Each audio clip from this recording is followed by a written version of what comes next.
J Bills, I'm here with the main eventer, Jay Swingler, two-time main eventer now. Ooh, it sounds nice, doesn't it? Yeah, man. In my hometown as well this time, bro. Buzzing. Yes. Sheffield was mad. The atmosphere was crazy. I had so much support out there. But Telford, damn. Yeah. It's going to be horrid for Nick. Yeah. But the whole county is going to be there supporting me, man. Yeah. So I'm buzzing. I mean, of course, obviously, you're Telford home crowd. It must be a big advantage for you knowing that you're in the main event. You got all your home people like supporting you. Does that give the upper hand for you in terms of when you face Nick? Yeah, I guess it does. It's just not physically because those people aren't there in the ring with you, but mentally, I think the confidence you get from not like knowing that you're there and you're in a space, your comfortable space, like which you call home. That's just the thing that I think gives me the edge. Yeah, I saw your video the other day, and it just cracked me up laughing. If there's anything I learned from you, is that if you vape the right amount, that it will get you far in terms of anywhere you want to go. No, that's the motto. That's what people need to live by. You know what I'm saying? Guys, trust. Nah, don't vape. It's bad. It's bad. Yeah. Like I don't vape. Just for clarification, I don't vape. Yeah. I hit the vape for the video, for the clips only, and I was dying. My heart rate went to like 120. I was like lay there, just like the nicotine, man. Was it almost as like how we saw it in the video in terms of like? Yeah. It really was. It's like you can sit there just being calm, and your heart rate's 120. It makes no sense. Yeah. Of course, with your fight with Churdley's back in Sheffield, obviously the knockout in the first round. You're already predicting that it could be, a similar vibe in terms of Nick, but, how have you prepared from that time to now? Like, what have obviously improvements you've been making in the ring? We see you improve dramatically over the course of the past couple of months. How have you felt in yourself in terms of being main event again and, pushing yourself as far as a boxer?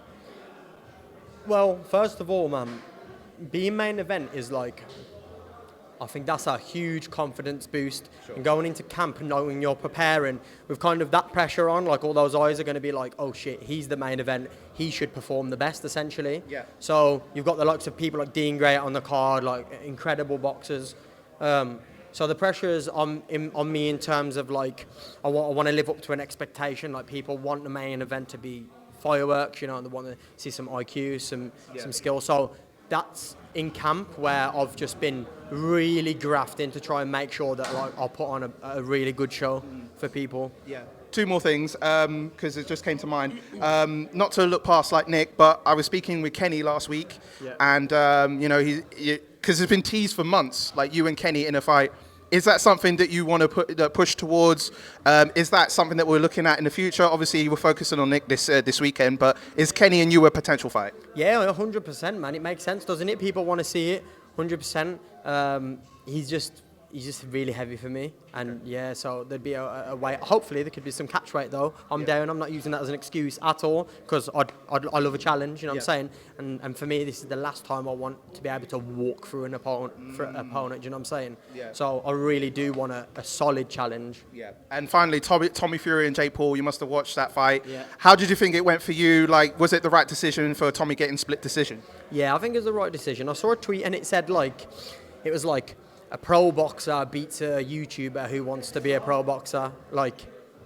It's like Inception. That's it. Yeah, it's just that's it, isn't it? The pro boxer won. I was rooting for Jake. I'm not gonna lie, because I feel and I feel like it would have just done so much for YouTube boxing and crossover boxing. So for me, it was I'd love to see him win because maybe we'd have a bit more of an edge over people's opinions on. This space that we're building right now, it's controversial to a lot of people in it. So, Well, I'm looking forward to two-time main eventer Jay Swingler this weekend. I'm going to be at Fight Night. I wish you all the best against Nick, and love to see what the future holds for you, my brother. Thank you so much. All right. Appreciate it. Thank you. Enjoy your food.